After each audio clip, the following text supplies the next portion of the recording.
I guess, but I'm not much of a gallery artist. I don't put things out in a gallery. I think that I've probably had two shows where some of my work has been shown in a gallery, but I spend a lot of my time working with communities. I started off doing, actually, as an undergraduate, I did art in undergrad, and I did a lot of different things. I did sculpture for a long time. I worked with glass a lot, and textiles, and printmaking, and bookmaking, and a lot of different kinds of things. And initially was creating these more large architectural installations, and then moved to doing a lot of community-based work. So I started off with doing a lot of community murals, and since then I keep doing those. Those are one kind of part of my practice that I really enjoy. It's just like, get dirty with paint, and a whole group of people, whether they're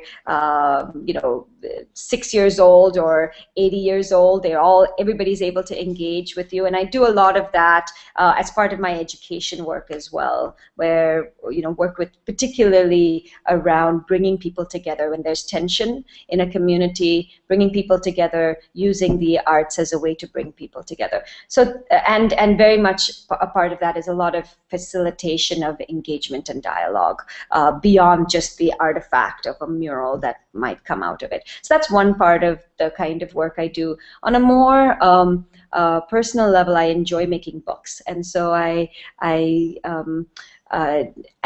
the lines are fuzzy between when they're artistic books or when they're process books, and much more related to my education work. And so I have tons of books that look like they're artist books, but they're actually about all my education work, because for me they're not separate. It's much more a process, again, of engagement.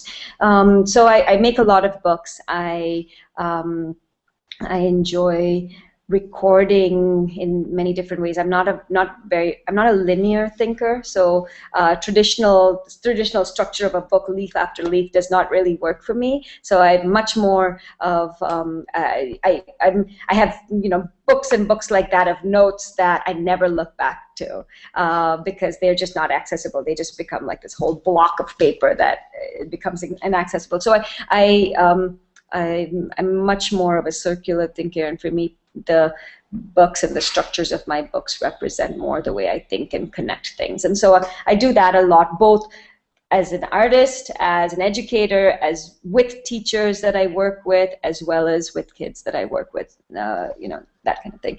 And the third part of my practice as an artist is, again, I guess linked with the first one. It's about dialogue. It's about how do we engage in an experience that allows people to talk to each other. And so whether it's working with a group of adolescent girls who are, kind of being bitchy and fighting with each other, and having all of these issues around body image and things like that, and whether it's engaging them in a process that ultimately evolves into certain kinds of artifacts that one can use to have conversations about, whether it's that kind of a situation, or whether it's stencils that are on the corner of a street, spray painted on the corner of a street, that allow people to talk about the garbage issues in the city. Those again, it's about creating these experiences for dialogue. So that's I guess it's much more about visual arts. I have done a little bit of theater, but I wouldn't call myself a theater artist. But I always engage a lot with storytelling and puppetry, and the books are part of that. So I enjoy stories in whatever form they take.